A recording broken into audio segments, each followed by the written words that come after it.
Hi, I'm Noel's dad reading The Mitten.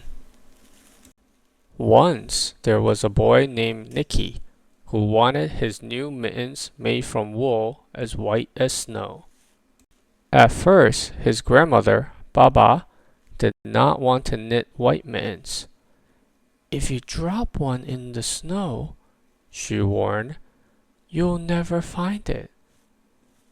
But Nicky wanted snow white mittens, and finally Baba made them.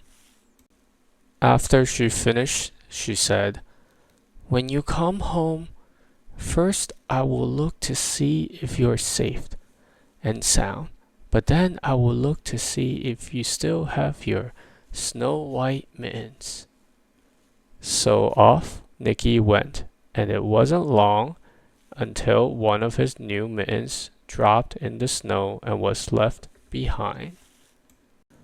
A mole, tired from tunneling along, discovered the mitten and burrowed inside. It was cozy and warm and just the right size, so he decided to stay.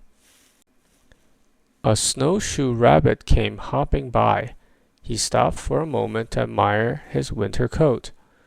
It was then that he saw the mitten, and he wiggled in, feet first. The mole didn't think there was room for both of them, but when he saw the rabbit's big kickers, he moved over. Next, a hedgehog came snuffling along. Having spent the day looking under wet leaves for things to eat, he decided to move into the mitten and warm himself. The mole and the rabbit were bumped and jostled, but not being ones to argue with someone covered with prickles, they made room. As soon as the hedgehog disappeared into the mitten, a big owl, attracted by the commotion, swooped down.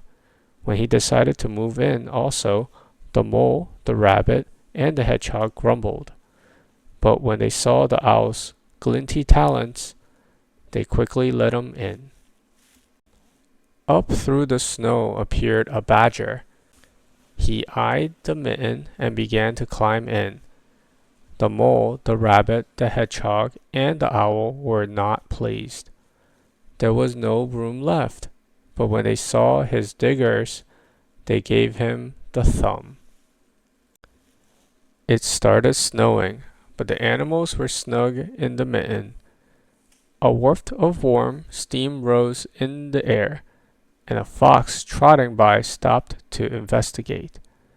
Just the sight of the cozy mitten made him feel drowsy. The fox poked his muzzle in.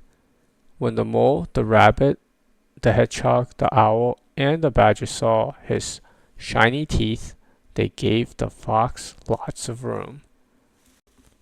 A great bear lumbered by. He spied the mitten all plumbed up.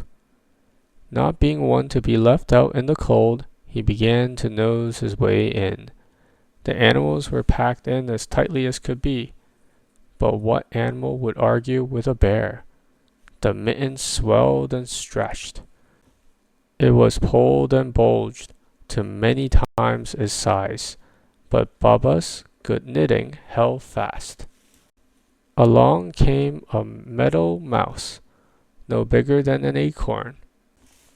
She wriggled into the one space left and made herself comfortable on top of the great bear's nose.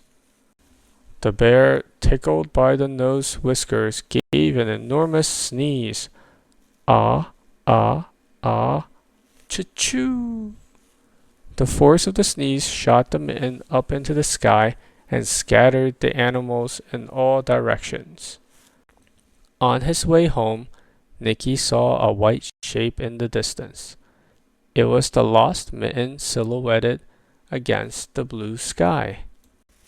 As he ran to catch his snow white mitten, he saw Baba's face in the window. First, she looked to see if he was safe and sound, and then she saw that he still had his new mittens. The end.